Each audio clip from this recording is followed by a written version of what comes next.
pas di tengah kuburan itu kan kuburan banyak, di tengah-tengah ada yang terang kayak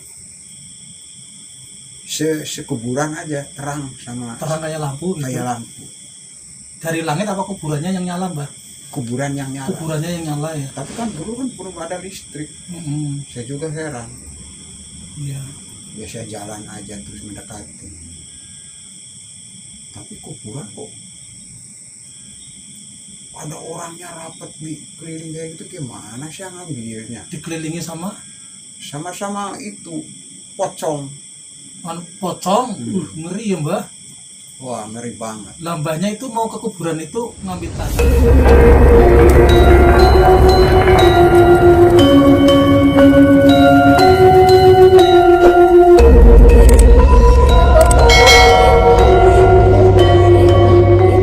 Assalamualaikum warahmatullahi wabarakatuh.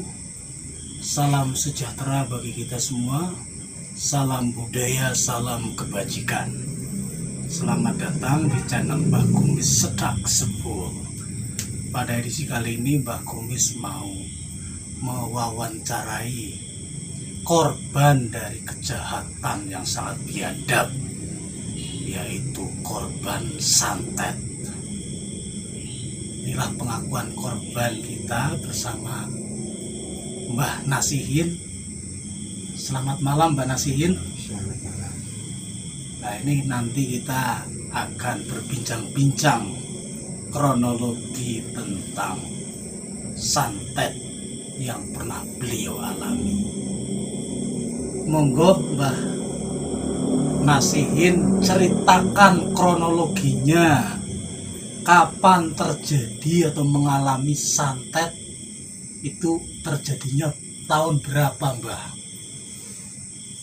Pertama saya kena santet tahun 86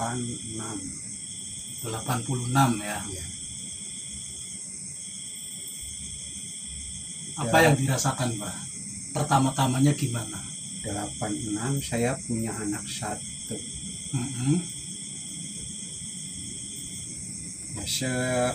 Ya, anak itu lahir, Iya.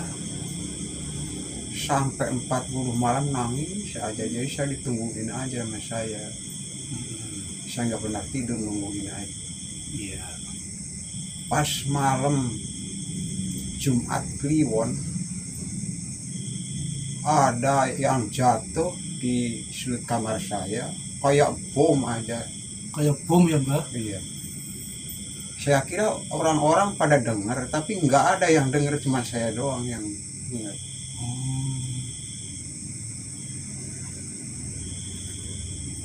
Terus setelah ada kejadian seperti bom di sudut rumah, kamar ya, Mbah ya, keesokan harinya apa yang dirasakan oleh Mbah?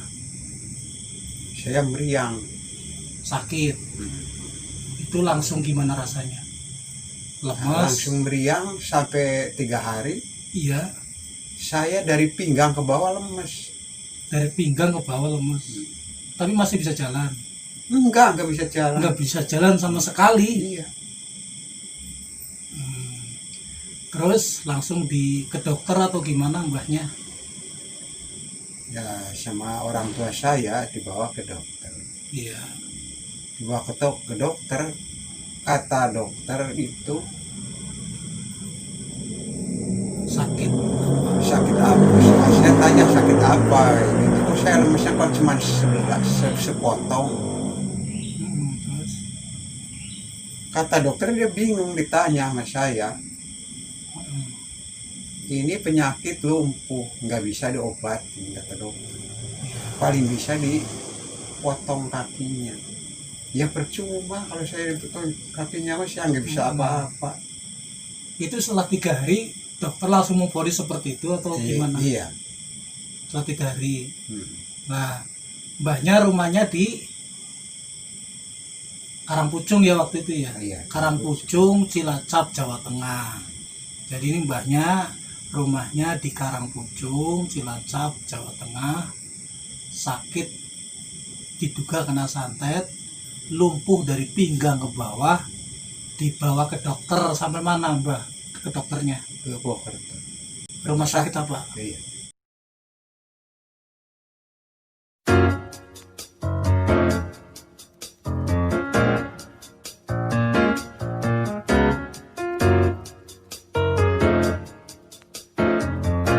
Mbahnya divonis lumpuh, nggak bisa diobatin, paling dilakukan amputasi gitu ya. Kakinya sampai mau diamputasi atau dipotong. Karena memang udah lemes, nggak bisa bergerak ya mbah. Iya. Terus mbahnya menolak. Mbahnya menolak karena berpikir kalau diamputasi bagaimana hidupnya.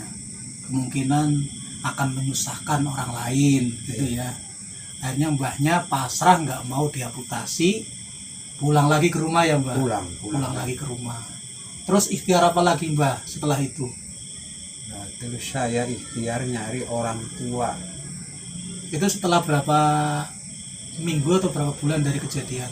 Ya udah ada 3 bulanan lah. 3 bulanan mencari orang tua, mencari kiai atau dukun gitulah ya mbah. Iya. Terus gimana hasilnya?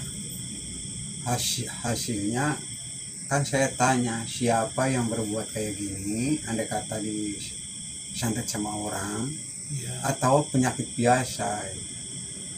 Terus kata orang tua itu, ini bukan penyakit sembarangan, ini ada ya orang yang nyantet. Nah, saya bilang kalau ada orang yang nyantet berarti mbah itu berarti tahu orang yang nyantet siapa. Iya, terus Tapi kan dia kan nggak mau Ngasih bilang. tahu. Iya, nggak ngasih tahu.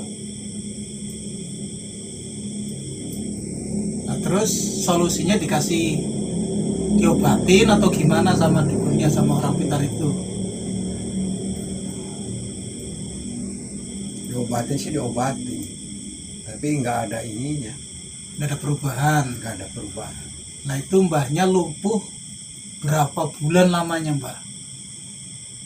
Kurang lebihnya 1 tahun lah 1 tahun lumpuh lumpuh. tanpa bergerak kaki. Iya, Tapi tangan bisa normal, tangan bisa pikiran normal. normal, Oh berarti cuman kaki saja. kaki aja. Nah itu burungnya bergerak kan mbah? Kalau burung bergerak, cuman Oh, kaki doang bisa. Cuman kaki ya. Iya. Nah terus ikhtiarnya apa mbahnya kok sekarang bisa kayaknya sembuh total, sehat lagi? Ikhtiarnya gimana mbah? Saya ikhtiar udah kemana aja, tapi setiap orang tua yang ditanya itu gak ada orang penjawaban bisa menyembuhkan atau tidak, atau kalau kalau disantet orang bisa mengembalikan atau tidak, gak ada yang. Paling bisa orang yang kayak gitu bisa dia ngasih tahu, paling bapak bisanya sembuhnya sama sendiri gimana gitu ya. Saya bilang, saya ditunjukin suruh puasa, saya puasa, ditunjukin ini saya dilaksanakan. Nah, saya Iya. Terus akhirnya orang tua itu bilang, bapak punya dekat kali atau punya balong yang suka orang berak itu di balong gitu ya. Saya punya mbah. Terus Kalau bisa bapak nyilem di balong iya, sambil minum sekenyangnya. ya. Iya. Waktunya gimana? Saya bilang. Waktunya kalau orang-orang udah tidur semua, tengah malam udah. Saya merayap, saya berani siram di balong,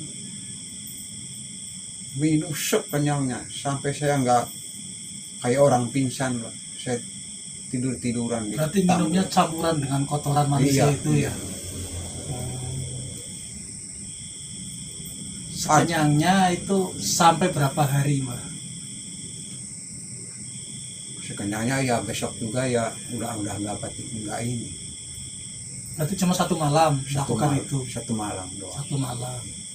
Terus keesokan harinya ada perubahan, mulai agak bisa bergerak kakinya atau gimana? Ada perubahan. Ada perubahan Agak enteng lah, nggak berat sekali. kakinya gitu ya. Iya. Terus ada ritual lagi yang dilakukan selain itu.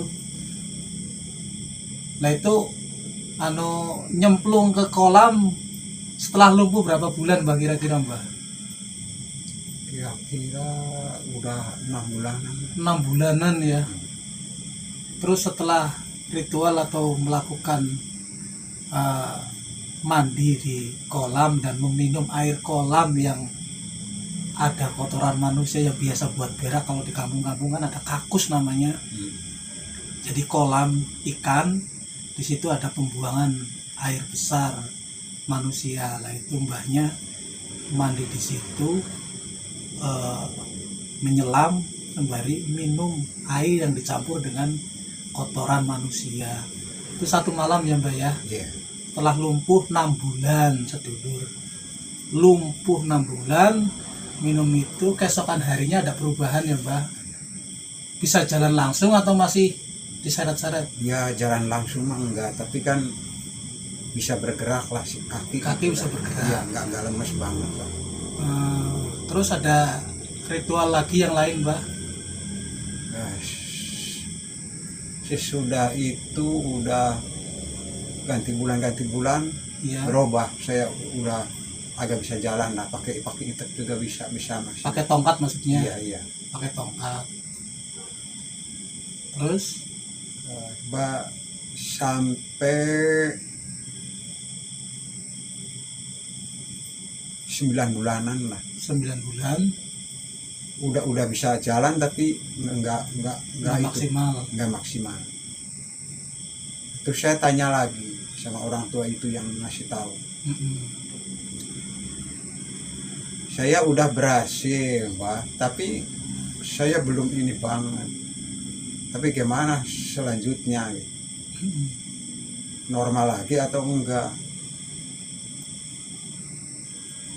Itu mah tergantung yang kuasa katanya. Tapi ya begitu saya mikir, ya saya berusaha terus. Minta sama Allah gitu ya, minta sama Iya. yang kuasa gitu ya. Iya. Minta petunjuk gitu ya, Mbak. Terus diberikan petunjuk nggak, Mbak? Tapi saya marah banget. Saya ingin balas sama orang itu, tapi dia nggak dikasih tahu sama orang itu. Tapi dia kemungkinan tahu ya. Iya. Nah, terus saya sambil puasa saya berpikir terus. Akhirnya saya mimpi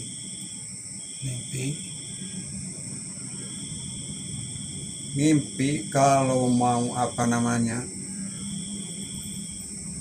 ingin balas sama orang itu, tahu sendiri nanti, nggak usah ditahu sama orang. Terus akhirnya saya ngimpi orang itu benar apa enggak, tapi kata-kata orang itu memang punya santet. Benar berarti saya gimana ingin balas, tanya lagi sama si mbak itu yang seperti tanya saya. Iya. Kamu bisa nyari tanah dari kuburan yang orang disambar geledek. Kuburan yang ninggalnya karena kesambar geledek. Iya. Nah itu nyarinya gimana, Mbak? Saya nyarinya gimana kayak gitu. Arahnya dari rumah kamu ke selatan. Iya. Ngelibatan kali. Iya. Terus petunjuknya gimana, saya ambil tanya itu. Pokoknya berangkat aja. Nanti di sana juga ketemu sama kamu. Iya. Nah, saya berpikir terus gimana, ketemu apa enggak, kan nggak tahu. kuburannya gelap banget, gimana saya Mbahnya ke kuburan pakai tongkat. pakai tongkat. Terus akhirnya ya jalan ke kuburan juga Mbah. Iya, jalan juga. Ketemu nggak kuburannya? Akhirnya nyampe berapa jam dari rumah ke kuburan juga. Akhirnya nyampe ke kuburan. Pas di tengah kuburan itu kan kuburan banyak. Di tengah-tengah ada yang terang kayak sekuburan aja, terang sama Terang kayak lampu gitu. kayak lampu. Dari langit apa kuburannya yang nyala Mbah? Kuburan yang nyala. Kuburannya yang nyala ya. Tapi kan dulu kan belum ada listrik. Saya juga heran. Iya. Biasa jalan aja terus mendekati. Tapi kuburan kok ada orangnya rapat di keliling kayak itu, gimana sih yang ngambilnya? Dikelilingi sama Sama-sama itu pocong. pocong. Hmm. Ngeri ya Mbah.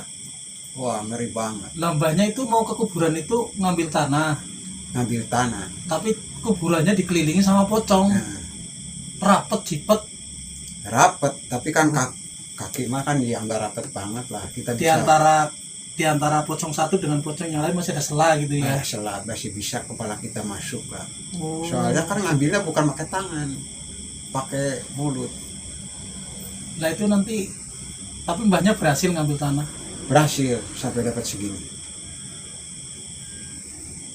Nah itu nanti Tapi kan itu juga kan ada yang narik, ada yang apa, tapi saya berhasil. narik pocongnya, narik kaki atau narik badan? Ya perasaan kita ada yang narik ke belakang, ada yang ke pinggir gitu ya. Tapi berhasil juga. Ngambil tanah di kuburan itu. Iya. Ya pulang juga ya kayak gitu, ada yang narik dari belakang, ada yang dari Nah, itu yang tanahnya pinggir. ditaruh di plastik atau gimana? Di daun kering. Daun kering terus dibawa pulang pakai tangan itu, Ya. pakai tongkat. Nah itu nanti tanahnya buat apa Mbah? Ya kata orang tua itu, ini apa namanya, tanah ini buat nabur orang itu yang Nyantai. itu. Mm. Tapi awas jangan kelihatan, kata dia. Tapi saya berhasil juga. Akhirnya dia kena juga, iya. Disabur ke rumahnya itu. Enggak, di depan dulu, di dekat pantau, ditabur misalnya. Di kerengkanya sekali sama dia. Di apa? Di tanahnya dia itu maksudnya. Iya, di pintunya dia, rumah dia. Oh di pintu. Ditabur tanah kuburan itu. Hmm. Terus orangnya juga Akhirnya lama-lama udah dapat berapa bulan dia suka sakit, kencingnya sakit, dia kan keluar darah. terus Tapi akhirnya dia nggak kuat, akhirnya ya kena juga dari dia, balik sama dia. oh berarti santetnya pulang ke dia ya. Iya. Terus orangnya sekarang masih hidup om? Wah, udah meninggal. Udah meninggal lama ya. Lama. Tapi sempat mbahnya ketemu waktu dia mau meninggal, maksudnya ada dari pihak yang menyantet minta maaf atau gimana ke mbahnya? Wah, nggak ada. Nah itu dulu kok bisa orang itu menyantet, gara-garanya apa mbah? Ya namanya tetangga hidup ya pasti ada masalah, tapi kan kalau orang-orang biasa itu kan ada masalah juga ya bisa dimaafkan. Tapi kan orang kayak gitu kan cuman bagus di depan doang, di belakangnya kan Gitu ya.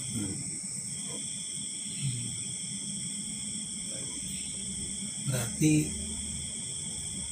total santet itu selama 1 tahun atau berapa? 8 bulan tadi apa berapa bulan mbak?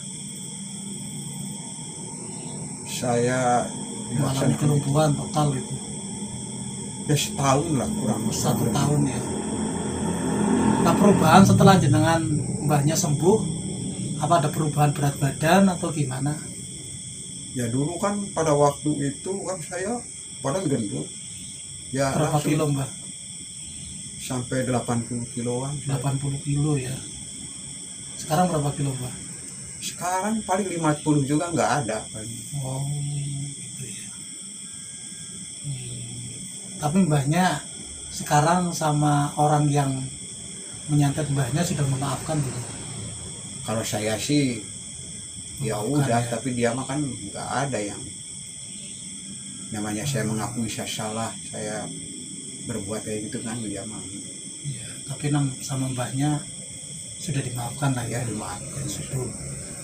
Berarti itu sungguh apa ya, jiwa yang sangat besar dari mbahnya. Mudah-mudahan menjadi suatu amal ibadah yang luar biasa buat mbahnya dan keturunannya. Allahumma amin ya rabbal alamin. Cukup begitu ya mbak ya ceritanya ya. Ya. Begitulah kisah dari Mbak Nasihin, korban dari kejahatan santet. 1 tahun lumpuh, perubahan drastis dari berat badan yang semula 80 kilo menjadi 50 kilo kurang. Bayangkan, beliau berkeluarga, memiliki anak. 1 tahun berarti nganggur ya mbak? Nganggur. Tapi beliau mau berbesar hati, tetap memaafkan kepada pelaku kejahatan santet. Mudah-mudahan pelaku kejahatan santet diberi maaf juga oleh Allah Subhanahu wa taala. Allahumma amin ya rabbal alamin. Demikianlah ceritanya. Apabila ada tutur kata yang kurang berkenan dari kami, mohon dimaafkan. Billahi taufiq wal hidayah. Wassalamualaikum warahmatullahi wabarakatuh. Terima kasih Mbah.